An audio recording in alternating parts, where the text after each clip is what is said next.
Oklahoma Ford dealers. Hello, my friends, with Caden McFarland, Al Jerkins from Norman, Oklahoma, where once again the Oklahoma Sooners Big 12 champs, but for the first time ever, winning it on their home turf. I'm so impressed with how they got this done. If I had told you before the game, D.D. Westbrook and Samaje Perine will not be on the field by the end of the game for the Sooners, what do you think is going to happen? Man, I would have said OSU is going to win this ball game.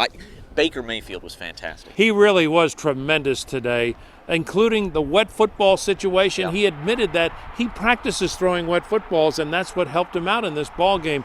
But as the passing game started to work, the running game really opened up for this. Yeah, second half it started with Samaje Perine. Very first play of the third quarter, he rips off a 66-yarder. And this was a 17-10 game shortly after D.D. Westbrook was knocked out of the game by a Jordan Stearns hit. And OU found a way to score a touchdown to end the half and then open the third quarter with 2 straight touchdowns, just took control of this ball game. It was really impressive. And then the icing on the cake when OSU missed that field goal. Many were wondering whether or not Mike Gundy would go for it on that fourth down. He went for the field goal instead, and immediately after that miss, Mr. Nixon goes a long way. He goes the distance, and it was ball game right there. The Sooners now win their 10th Big 12 title, second in a row, and first as an undefeated champion since 2004. Really, what an accomplishment here, and they celebrated like they had won the national championship here, and this is Oklahoma. But this was a big game to go and start the non-conference the way it did and complete it the way it did was something else. They were fired up. Because of all of the injuries, would you say that this is the most gratifying of the 10? Can you classify it that way? Probably so. And it's the only time we've been, I think anyone's been undefeated in conference. Is that right? So, yeah, with all we've been through, no doubt. You know, I just think it makes it feel that much sweeter, you know, to have that kind of vindication on your home field against our rivals and to outplay them, you know, in a lot of ways.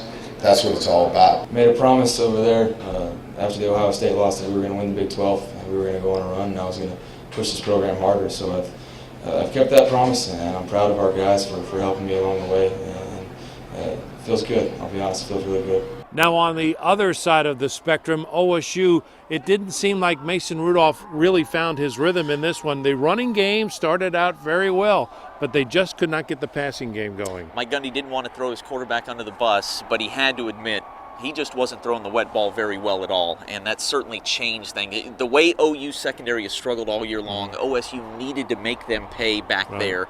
Just could not do it. Yeah, I just didn't think the ball was rotating very good for us today. Just a rough day. You know, obviously I'll take all the responsibility for just the lack of production, especially in the second half. But yeah, just an off day, and obviously needed to be better. So in all probability, Oklahoma will be going to the Sugar Bowl. It looks like Oklahoma State will go to the Alamo Bowl. We'll know for sure tomorrow. When OU was 1-2 and OSU was 2-2, there's no way we thought we would be here 10-2 and 9-3. Sugar and Alamo, we'll take it. All right. Now coming up, well, Baker Mayfield made a surprise announcement at the end of his press conference today. We'll tell you about that when we come back.